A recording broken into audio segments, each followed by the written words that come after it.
अच्छा, जरा सोचिए, किसी विशाल पाइपलाइन में बहुत तेज दबाव से कोई तरल बह रहा है और उसे एक पल में एक बटन दबाकर रोकना है।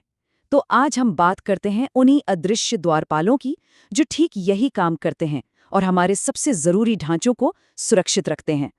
ये सवाल सिर्फ कोई पहेली नहीं है, बल्कि ये औद्योगिक सुरक्षा की बुनियाद है। और इसका जवाब वो छिपा है इंजीनियरिंग की एक कमाल की चीज में। तो आगे हम क्या क्या देखने वाले हैं? पहले तो हम समझेंगे कि ये अदृश्य द्वारपाल आखिर हैं क्या। फिर एक वाल्व की बनावट को देखेंगे, एक्चुएटर की बेहिसाब शक्ति का राज जानेंगे और समझेंगे कि वो कौन सा सिग्नल है जो इसे सही समय पर रोकता है। और आखिर में देखेंगे कि ये दबाव में भी कैसे काम कर पाते हैं।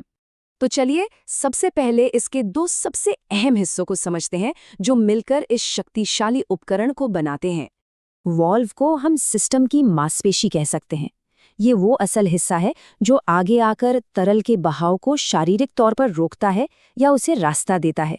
असली काम तो यही करता है। और देखिए, हर मांसपेशी को एक दिमाग की जरूरत होती है। यहाँ पर एक्चुएटर ही वो दिमाग है। यही वाल्व को बताता है कि कब काम करना है और कितनी ताकत से करना है, वो भी मीलों दूर बैठकर। तो मतलब एकदम साफ है, जब न्यूक्लियर पावर प्लांट जैसी जगहों पर सुरक्षा की बात आती है तो इन दोनों हिस्सों का मतलब मांसपेशी और दिमाग का बिना चूके काम करना सबसे जरूरी हो जाता है, क्योंकि यहाँ एक छोटी सी गलती भी बहुत बड़ी तबाही ला सकती है।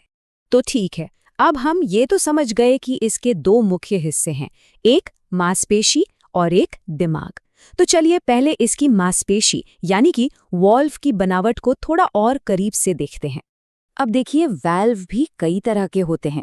कुछ दरवाजे में लगे गेट की तरह ऊपर नीचे होते हैं, कुछ एक गेंद की तरह घूम जाते हैं। काम सबका एक ही है, बहाव को कंट्रोल करना। लेकिन हर डिजाइन का इस्तेमाल अलग अलग जरूरतों के हिसाब से किया जाता है। चलिए अब आते हैं असली सवाल पर।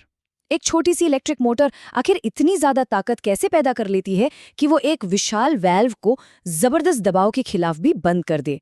इसका सारा राज छिपा है मैकेनिकल गियरिंग में। यहाँ देखिए कैसे मोटर की तेज घूमने वाली रफ्तार को कई गियरों से गुजारा जाता है, खासकर इस वर्म गियर से। और नतीजा, रफ्तार धीमी हो जाती है लेकिन ताकत कई गुना बढ़ जाती है। यही ताकत वॉल्व को धकेलती है।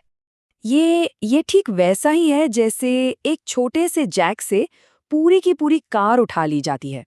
इसी मैकेनिकल फायदे की वजह से एक छोटी सी मोटर हजारों पाउंड की जबरदस्त ताकत पैदा कर सकती है, जो वाल्व को किसी भी दबाव के सामने मजबूती से बंद कर दे।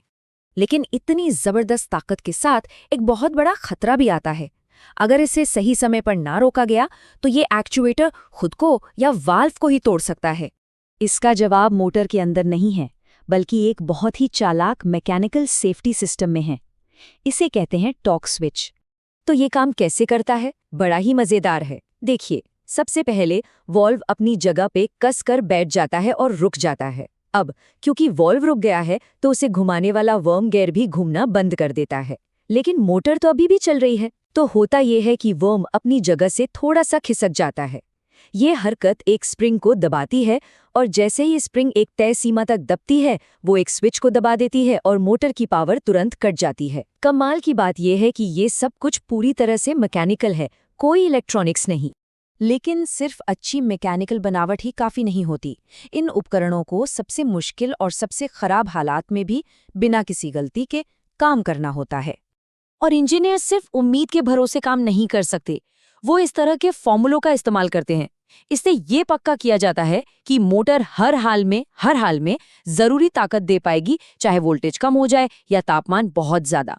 और मोटर की ताकत के दो सबसे बड़े दुश्मन हैं, एक तो घटता हुआ वोल्टेज और दूसरा बहुत ज्यादा तापमान। ये दोनों मोटर के टॉर्क को इतना कमजोर कर सकते हैं कि वॉल्व ठीक उसी वक्त धोखा दे जाए जब उसकी सबसे ज्यादा जरूरत हो। अब इन ग्राफ्स पर एक नजर डालिए। इनसे साफ पता चलता है कि वोल्टेज गिरने का कितना खतरनाक असर होता है। बाईं तरफ देखिए, जब मोटर को पूरी पावर मिल रही है तो उसकी परफॉर्मेंस कैसी है। और अब दाईं ओर देखिए, जैसे जैसे वोल्टेज गिरता है, मोटर की टॉर्क देने की क्षमता कितनी तेजी से नीचे आ जाती है। और बात सिर्फ वोल्टेज की ही नहीं है। कौन सी मोटर इस्तेमाल हो रही है, एसी या डीसी, इससे भी जमीन आसमान का फर्क पड़ जाता है, खासकर जब हालात मुश्किल हों।